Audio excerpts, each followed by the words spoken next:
Hey there, McAllister with Toasty DIY, and on this channel I unboxed a lot of One Piece cards. I got really into that for a little bit, and then I kind of stopped. It got a little too expensive for me, and then I stepped away from it, and now I've been looking at Magic the Gathering, so with that in mind, I don't want to have two card stacks taking up a bunch of space in my apartment, so I'm going to be selling my One Piece collection today, and I just wanted to go over how much I have to give an idea, so when we see how much it makes when I go there, I don't imagine I'll make any money back compared to what I spent, but we can see maybe I'll make $100. That'd be nice. So let's take a look at what I got and then find out maybe what I think I'll get. So this binder is I went through here and it was just like a collection binder. I had gone through and like put things together, like, you know, characters that I liked that I got cards of, alt arts of, whatever.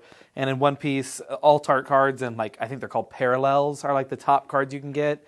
Every pack will always have a shiny foil card, but when it comes to One Piece, you're looking for the ones that like extended art. So that or a card that's like in high demand for play right now, like a high level blocker. So I went through and I know all the alt arts I have off the top of my head because I was excited to pull them. So I just went through the list of the different packs that released that I know I opened. And I went through and just checked for the price guide going down.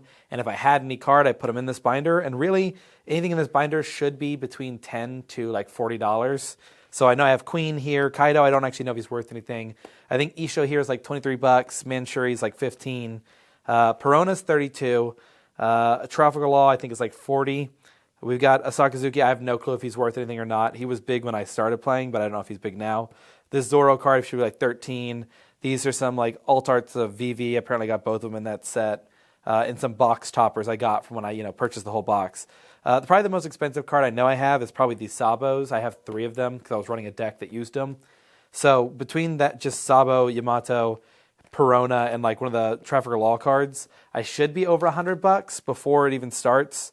And then I'm selling these as bulk. All of these cards, there may be some in here that are nice. I have all the foils on one side in case they want to check them. But I honestly don't make them do that work. I'd rather just get in and out of there easier. So we'll see how much it comes to in the end. But I think in this binder, when they check this binder out, it'd probably be around like $150. So my assumption is they'll probably offer me something like $75. Because I don't know if One Piece is doing well in the card game format right now. I've not been going to their tournaments. So I guess we'll just have to see how they're doing. I'll figure out when they give me a price. So when I cut back, it'll probably be me in the voiceover room, and I'll tell you how much I made. Hey, McAllister here now in the future.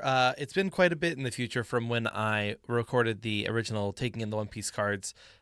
Things have changed. I've cut my hair, I think, since then. I've gotten engaged since then, and I've gotten into Magic the Gathering since then. So what I ended up making for all the cards I took in was for one of those long box, one of those long strips in the boxes, it was actually only $5. That's what they pay for bulk at the store I was going to, which for me was fine because it's $5 to get rid of something that I was just trying to get rid of anyways, and to let another One Piece fan get a hold of the cards. Fine by me. I also like our local game store. They ended up giving me a really good deal because I was trading in so much. They actually gave me almost like a 90% trade-in value for all my singles that were worth something, and that grand total came out to be about $250. Now, if I would have traded in for cash, they would have given me about $160. So for me, I had friends getting into Magic about now, and I was like, I'll just take that money and roll with the baby. So I took that money and I went into Magic the Gathering, and I'm going to make another video about that actually right after this one. So you might see 2 videos popping up this week about card games, one for this sale. The next will be for my deck list and Magic the Gathering, or my first one that I'm trying out. So thank you all for watching. If you have any questions, leave down below. If you think $250 was a bad deal, you can let me know. I really didn't think anything of it. I thought I was going to get only like $150 was like around my goal, I think is what I said. I might be lying, but me now has different expectations than me then. So yeah, thank you all for watching, and peace.